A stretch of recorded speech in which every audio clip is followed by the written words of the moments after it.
Okay, guys, I think we're finished up here as a Wednesday practice. We moved everything up slightly a little bit today as the storm seems to be speeding up a little bit, approaching Gainesville a little bit quicker. So I do think as far as the last couple of days practice, I do think that we've had good energy. There's no question yesterday and today were two of our better practices. Just relative to rhythm, I think everybody's getting used to the routine and certainly executing a little bit better. I think we got to keep it simple, right? We just got to keep doing the work. I think sometimes we get caught up in distractions. We need to simplify. We need to narrow our focus on what's important today and work hard at those things. I think it's important that we continue to be consistent and one task at a time, day by day, and continue to move forward here. So we obviously, all the people relative to the hurricane are in our thoughts and prayers. Tomorrow, our players will be off completely. So they'll be, sheltering tonight and then certainly preparing for what we think may be the worst of the storm tomorrow. And then we'll kind of proceed with our schedule Friday, Saturday, Sunday, like Thursday, Friday, Saturday. So that's where we're at.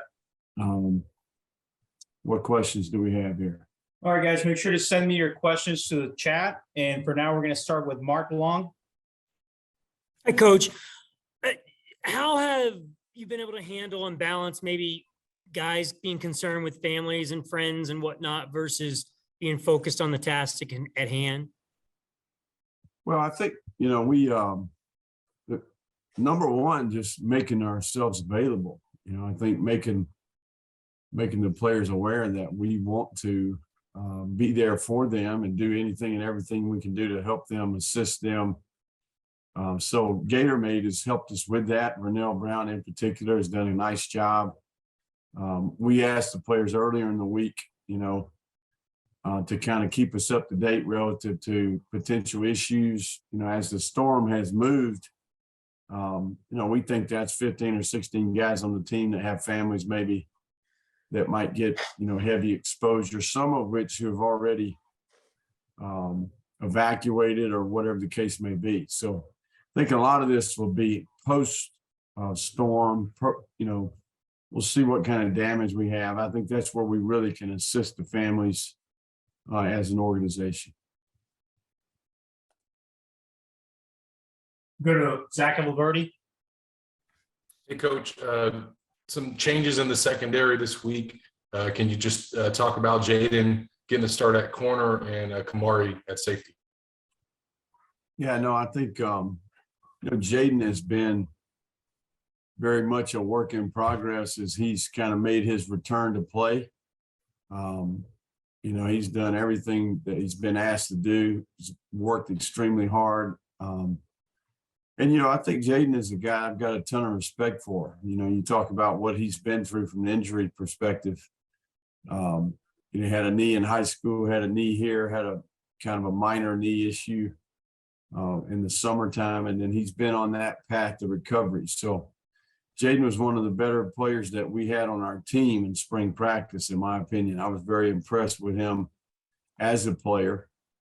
It's no surprise to me, he showed pretty quickly here that he is very capable. So I'm excited to watch him play. I'm excited how he can impact our team. And then, what's Trey Dean's status? I saw he wasn't included in the safeties. No, he's injured. Trey is injured and won't be available for the game this week. And then the last thing for me, what will you and the team do just with the extra day, I guess, that you have on Saturday? Well, the players are completely off. The facility, will be somewhat open, but our players, the number one thing here is the safety of our players, the families of the staff. We'll wake up tomorrow morning and kind of assess what the conditions are like. I know a lot of our staff will be prepared to work from home. We're going to really compartmentalize here a little bit and work on future opponents a little bit, make up for some of the time maybe that we'll lose on Sunday. Thanks, Billy. Kevin Wells.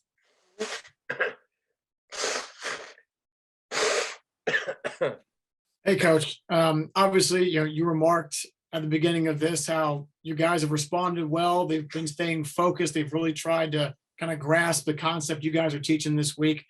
Have you found it been difficult to try to keep them, and their attention good and everything compartmentalized, or have you seen some kind of, strays because of the hurricane and maybe this is new for them? I think kids are sometimes more resilient than adults are, just to be quite honest. And, I think this group, they enjoy practice. They're competitors. I don't know that it's not a little bit healthy to some degree to have something to do, to stay on task. And then obviously we're doing everything we can do to help support them. In particular, tonight, Kelsey Gomes and Josh Thompson, have worked extremely hard to provide resources for them. The training room, we're all parts of the organization here have kind of raised their level a little bit to support the players in this time. So the number one thing at the top of the list here is the safety of our players and staff and the families. So, we'll turn the page here once the storm is through and focus on what's next. And right aside from safety and just trying to kind of keep their mind off of any kind of negative stuff, what's your message to them to say, hey guys, we have another extra day to prepare? Is that pretty vital for you guys in your game plan this week? I think that there'll be some benefit to the recovery, in my opinion. I tell you, one of the things was unique about our time at Louisiana is we played every number of day turnaround you can imagine, right? 5 days, 6 days, 8, 10, 17. Heck, we've had unbelievable schedules relative to the midweek TV games. So I think this is normal to come up with a unique schedule. So I don't necessarily think there's going to be any issues here. There'll be some advantages, in my opinion. Thanks, Coach. Thank you. Go to Nick Delatorre. Coach, replacing Trey Dean, do you envision that being mainly Kamari, or is that Kamari and Donovan and trying to get some more guys, some experience back there? Yeah, I think we have those guys bracketed, at that position. So you can anticipate to see both players. Thanks, Coach. Edgar Thompson.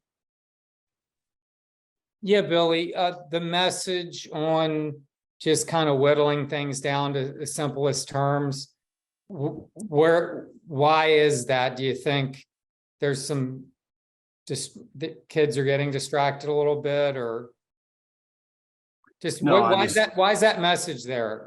I mean, I'm not questioning. I mean, it's a good message, but what's the genesis of it, I guess?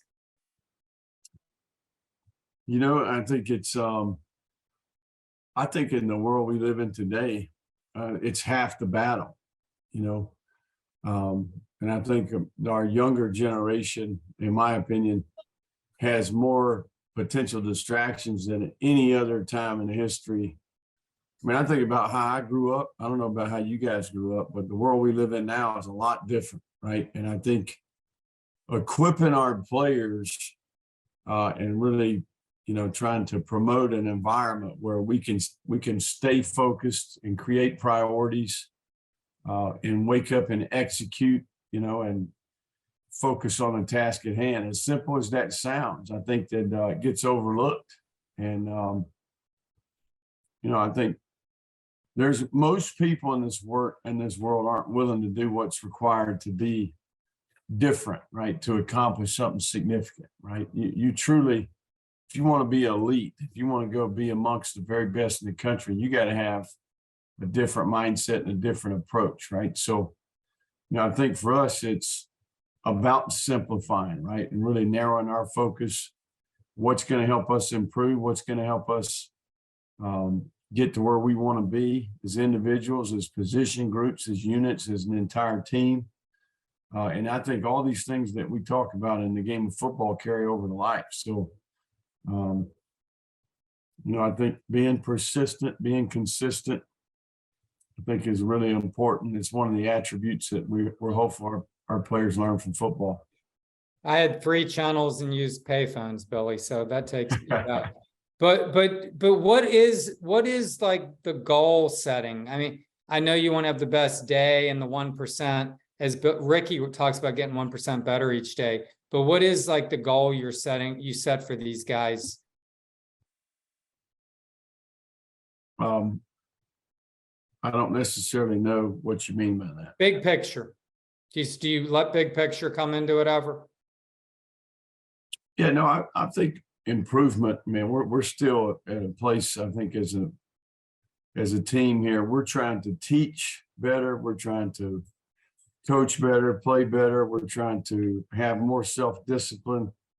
We're trying to have more detail, better communication, better fundamentals and techniques. I think that ultimately, what do we want from football at the University of Florida? We want to have an organization that creates life-changing impact on the player. So creating that type of environment and that type of culture is ultimately what we're trying to do here. The result will come. Thank you, Billy. Guys, we got time for a few more. We'll go to Kevin Brockway. Yeah, Coach. The defensive communication this week in practice, have you seen strides there? I think so. I think we've got some young players at some critical positions. I think that's part of one of our issues is that we have,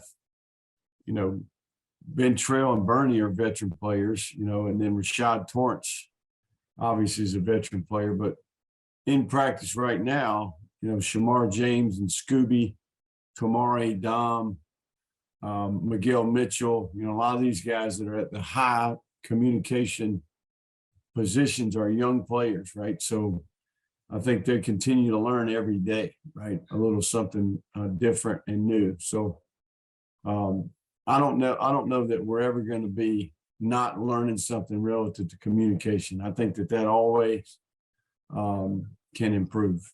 Do you think, and just on this theme of simplification, do you think about simplifying scheme, or do you want your guys to work up to it? I think we're committed to being pretty versatile. I think we've always been a team that's multiple, that runs a lot. We create a lot of variables for the opponent. Big picture wise, we're going to stick with that. I think we're not far away, right? We're talking about one player on occasion. So we played really good defense at times this year. Don't forget that. Okay. So I think we got to have 11 for 11, right? That's why it's a team game. And, that's the approach. All right, we'll finish up with France. Billy, this week in practice, have you seen the guys really becoming aware of the fact that, in the 2 losses, those are both winnable games if guys make the commitment, eliminate the silly mistakes, because, you had some big mistakes, but as you pointed out, it's the small mistakes that add up consistently. Are they becoming aware that they're not that far away, but they got to eliminate these kind of mistakes to be the winning team you want them to be? Yeah, no, I think that's been the focus with the staff. As I like to say, we're trying to eliminate the bad football, talking about mental errors, misalignments, poor communication, bad fundamentals and techniques, bad decision-making within the play, and just playing the situation smarter, taking care of the ball, making, good key decisions as returners. I mean, we've got a laundry list of things that, we need to eliminate each week. Last week's game in particular, I thought we were really close, but it was 12 or 15 plays in the game where Florida's beating Florida. So we got a smart group here, I think they're very aware of what the issues are, and I think they're working hard to address those. Thank you, Billy. Hey, before I go here, I know Matt Baker's down there right in the middle of this thing. So, you know, Matt, anything we can do as you get, you know, through this deal, hopefully you guys stay safe, and anything we can do post hurricane, let us know. Okay. All right. Take Thank you, care. Coach. Billy, Billy. Thank Billy, you. did your wife think she was done prepping for hurricanes when she left Louisiana? Man, I've been in a few where I thought my roof was going to come off, but no, there's nothing to play around with. You know, I think certainly seen some. Yeah, it's nothing to play around with. I'm just hoping everybody's safe, and you know, hopefully we can turn the page here pretty soon.